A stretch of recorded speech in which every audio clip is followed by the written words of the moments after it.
அண்ணா வணக்கம்ண்ணா. வணக்கம்.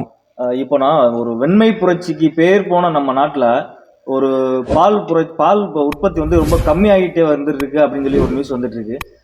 அதை பற்றி இப்போ ஒரு கால்நடை உற்பத்தியாளராக வந்து, அதாவது கால்நடை தீவன உற்பத்தியாளராக வந்து உங்களோட பார்வையில் அது எப்படி இருக்கு, அதை பற்றின ஒரு கொஞ்சம் டீட்டெயில்ஸ் சொல்லுங்கண்ணா. பார்த்தீங்கன்னா இப்போ சமீப காலமாக வந்து பார்த்தீங்கன்னா இந்த பால் உற்பத்தியில் ஒரு முன்னுக்கு பின்னான ஒரு முரண்பாடான ஒரு சில விஷயங்கள் நடந்துக்கிட்டு இருக்கு.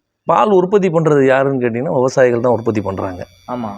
கால்நடை வளர்ப்போர், விவசாயிகள், பண்ணை வச்சுருக்கவங்க, ஆமாம். இந்த மாதிரி அவங்க பால் உற்பத்தி பண்ண பாலை எங்கே கொண்டு போய் விற்பனை பண்ணுறாங்க?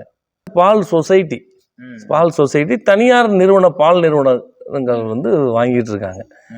நீங்கள் வருடத்துக்கு வருடம் வந்து பார்த்தீங்கன்னா மக்கள் தொகை வந்து அதிகப்படுத்திக்கிட்டே போகிறாங்க.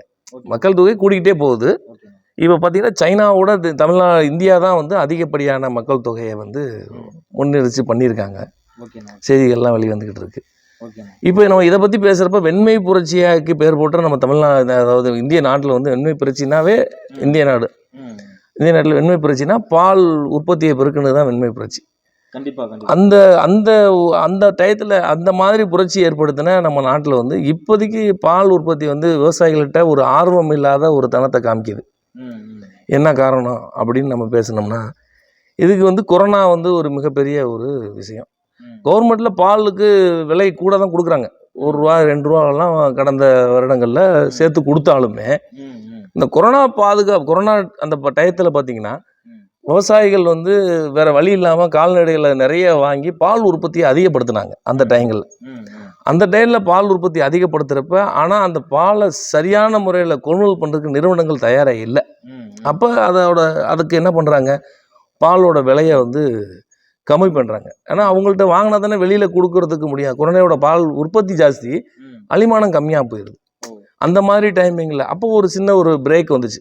அந்த கால்நடை தீவனம் உற்பத்தி வந்து சரிவு பண்ணுச்சு. மாடு வளர்க்கலை, ஆர்வப்படலை. அப்போ என்ன பண்ணுறது?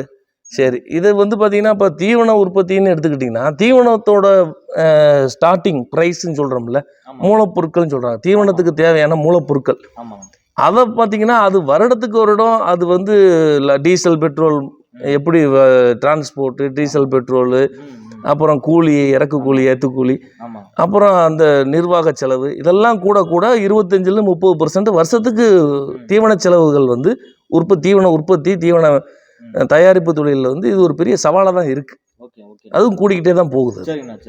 அந்த மாதிரி சில விஷயங்கள்லாம் பார்க்குறோம் நம்ம. ரெண்டாவது, விவசாயிகள் பால் நிறுவனங்கள் வந்து அதிகப்படியான பால் வந்தால் விலையை குறைக்கிறது, பால் பற்றாக்குறையாக இருந்தால் விலையை கூட்டுறது, இந்த மாதிரி நிறைய நிறுவனங்கள் வந்து அதுக்கு வந்து நம்மளோட அரசாங்கம், மத்திய அரசாங்கம், மாநில அரசாங்கம்லாம் ஒரு சின்ன ஒரு கட்டமைப்பை ஏற்படுத்தி ஸ்டெடியான நிலையான விலை பால் இந்த இதுக்கு இவ்வளோ தான் அப்படிங்கிற ஒரு கட்டமைப்பு, பாலை எங்கே தேவை இருக்கோ அங்கே அனுப்பக்கூடிய ஒரு ப்ராடக்டாக மாற்றி அனுப்பலாம், பை ப்ராடக்டை மாற்றி அனுப்பலாம். அது பெரிய நிறுவனங்கள்லாம் பண்ணுறாங்க.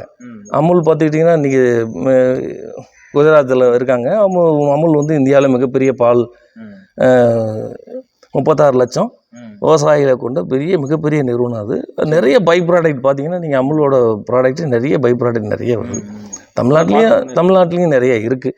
அது மாதிரி அந்த கட்டமைப்புகளை சரியாக வச்சுட்டாங்கன்னா எல்லா விவசாயிகளுமே இந்த மாடு வளர்ப்பில் ரொம்ப ஆர்வமாக ஈடுபடுவாங்க. ஒரு விவசாயம் வந்து நாட்டுக்கு முதுகெலும்பாக இருக்கோ அதே மாதிரி அந்த முதுகெலும்புங்கிறது கால்நடை வளர்ப்பு. அந்த இயற்கை விவசாயம் நிறைய பேசுகிறாங்க, நிறைய விஷயங்கள் பண்ணிக்கிட்டு இருக்கோம். அதுக்கு மெயின் காரணமே கால்நடை வளர்ப்பு தான். கால்நடைகள் ஒழுங்காக அவங்க பராமரித்து வளர்த்தா தான் அந்த இயற்கை விவசாயத்தை சரி பண்ண முடியும்.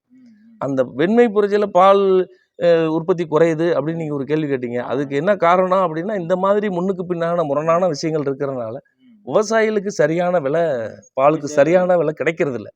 உற்பத்தி பண்ணக்கூடிய விவசாயிகளுக்கு சரியான விலை கிடைக்கிறது இல்லை. இது நிறைய சங்கங்கள்லாம் இருக்குது. உற்பத்தியாளர் சங்கம் இருக்குது, பால் நுகர்வோர் சங்க அமைப்பு இருக்குது, நிறைய விஷயங்கள் இருக்குது. இதெல்லாம் கலந்து நிபுணர்களோட கலந்து உரையாடி அவங்கள்ட்ட என்னென்ன பேசணும் என்னங்கிறத பார்த்து விவசாயிகள், அதை கால்நடை வளர்ப்பவர்களுக்கு வந்து நல்ல ஒரு தரமான ஸ்டாண்டர்டான ஒரு ப்ரைஸ் கிடச்சிதுன்னா உற்சாகமாக எல்லாருமே கால்நடை வளர்க்க ஆரம்பிச்சிருவாங்க. நல்ல தரமான கால்நடைகள் நிறைய இருக்குது. ஓகே. நம்ம நாட்டிலையும் நிறைய இருக்குது, நிறைய விஷயம் இருக்குது. அதை பற்றி பேசினா நிறைய பேசிக்கிட்டே போகலாம் சார். ஆனா இப்போ நம்ம விவசாயிகள்ட்ட இருந்து பால் உற்பத்தி வந்து நம்ம கவர்மெண்ட்டே ஃபுல்லா வந்து எடுத்துக்கிறாங்களா, இல்ல தனித்தனியா வேற எங்கிட்டும் அனுப்பிட்டு இருக்காங்களா? அரசாங்க சொசைட்டி நிறைய கிராமங்களில் இருக்குது. ம். ஆவின் சொசைட்டின்னு நிறைய வச்சுருக்காங்க தமிழ்நாட்டை பொறுத்த வரையுமே. ம். அது இல்லாமல் நிறைய ப்ரைவேட்டில் இருக்கக்கூடிய நிறைய ப்ரைவேட் கம்பெனிக்காரங்க, பால் விற்பனையாளர்கள், பால் கம்பெனிக்காரங்க நிறைய இடத்துல பால் சொசைட்டி மூலிமா வாங்குறாங்க அவங்க. ஓகே. அதில் எந்த மாற்று கருத்தெல்லாம் இல்லை. என்ன ஒன்று, பால் உற்பத்தி அதிகமான நேரங்களில் சரியான அந்த விலைகளை வந்து கம்மியாயிருது. ம். மாடு மழை பெஞ்சிருக்கு, பச்சை புல் சாப்பிட்டா பால் கூடும். ம். அந்த கூடுன அதிகமான பால் வர நேரத்தில் ம். இந்த நிறுவனங்கள் பாலை எங்கே விற்பனை பண்ணலாம், என்னவா மாற்றலாம், என்னவா கன்வெர்ட் பண்ணலாம், ம். எப்படி அதை மார்க்கெட்டிங் பண்ணலாம், அதை பற்றின நிபுணர்கள்ட்ட கலந்து ஆலோசித்து ஓகே. அதை பண்ணிட்டாங்கன்னாவே இந்த பால் உற்பத்தி ரெகுலராகவே எல்லாரும் பால் உற்பத்தியை அதிகப்படுத்திடுவாங்க. திரும்பி அந்த ம். பால் உற்பத்தி குறையிறதுக்கு வாய்ப்பெல்லாம் இல்லாத அளவுக்கு கொண்டு வந்துருவாங்க.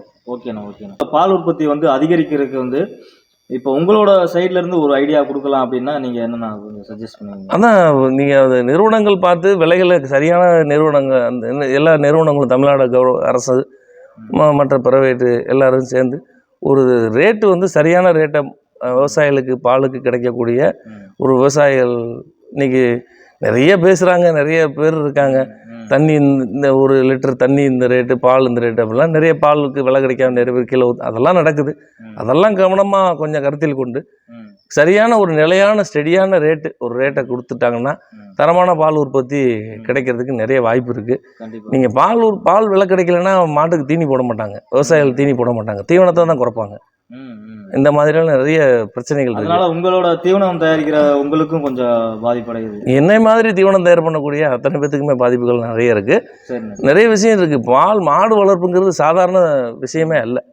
மிகப்பெரிய விவசாயிகள் ரொம்ப கஷ்டப்பட்டு தான் அந்த மாடை வளர்க்குறாங்க. நீங்க பாத்தீங்கன்னா அந்த ஒரு மாடு, ஒரு பண்ணையில ஒரு 4 மாடு வளர்க்குறவங்க மழை காலத்துலலாம் அவங்க படுற கஷ்டம் பெரிய கஷ்டம். அந்த மாடுகளுக்கு கொசு தொல்லை. அரசாங்கம் நமக்கு மருத்துவ விஷயங்கள்லாம், மருத்துவங்கள், கால்நடை பராமரிப்பு தொல்லை, இலவசமாக மருத்துவம் கொடுக்குறாங்க. அதெல்லாம் ஒரு பக்கம் இருந்தாலும் அதை பராமரிக்கிற செலவு, பராமரிக்கிறது வந்து ரொம்ப கஷ்டமான வேலை. அது அன்னைக்கு அந்த விவசாயிகள் அதை பண்ணுறாங்க அப்படின்னா அதில் ஒரு டெய்லி ஒரு குறிப்பிட்ட நிலையான வருமானம் அவங்க வரணும்னு சொல்லி தான் பார்க்குறாங்க. அப்போ அந்த வருமானத்தை அந்த வருமானத்துக்கு வேண்டி தான் உழைக்கிறாங்க, அந்த மாடுகளை பராமரிக்கிறாங்க, இந்த வேலையெல்லாம் பார்க்குறாங்க. அப்போ நம்ம அந்த விஷயத்த கொஞ்சம் கருத்தில் கொண்டு பால் உற்பத்திக்கு முக்கியத்துவம் கொடுத்து, வருங்காலங்களில் பால் உற்பத்திக்கு முக்கியத்துவம் கொடுத்து பாலுக்கு ஒரு நிலையான நல்ல விலை கொடுப்பாங்கன்னு நான் நம்புகிறேன். கண்டிப்பாக கிடைக்கும். ஓகே, நன்றி. நான் இவ்வளோ நேரம் உங்களை சந்திச்சல ரொம்ப சந்தோஷம்னா. மேலும் தீவனங்கள் வந்து நல்லபடியாக இருக்கணும்னு நான் வாழ்த்துக்கிறேன். நன்றி.